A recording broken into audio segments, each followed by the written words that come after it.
Boker Tov, everybody. So this week's portion, Vayigash, returns us to the story of Joseph and his brothers. And at this point, we know Joseph has played a little trick on his brothers. Actually, I would say quite a big trick. And it's easy to sort of see this at first as an act of revenge, but we see that there is actually a deeper point to the trick that he plays on them. And the trick is that because the brothers don't recognize him. You have to remember that this was many years ago that they last saw him before they sold him into slavery. He was a youth at the time.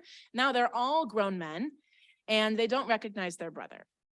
And so when he sends back, he hides the golden cup in Benjamin's sack of goods and throws him in jail, accuses him of stealing, right? We know what happens here. It has a point. And the point is he needs to see that his brothers have learned not to treat other people, their own brother, that way, right? Because they come to the defense of Benjamin, right? They learned through seeing their father's grief over Joseph and just through becoming older, wiser men, they learn that they cannot treat their brother this way. They have to stand up for him and they support him and they will not stand for letting him be thrown into jail, and they would offer themselves up in his place, right? Because they can't possibly go home without him, right? Because of what that would do to their father.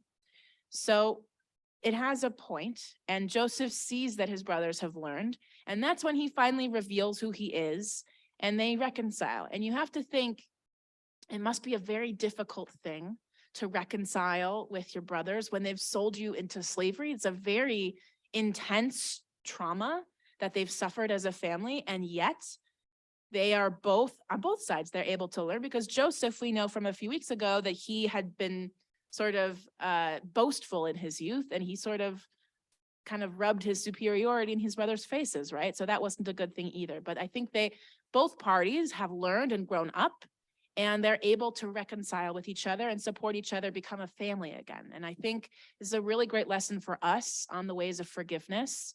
And if Joseph can forgive his brothers for something as egregious as selling him into slavery, and he realizes that it was kind of meant to be, he ended up being in the right place at the right time to save not just his own family, but all of Egypt through the famine, then I think we can all learn forgiveness just like Joseph.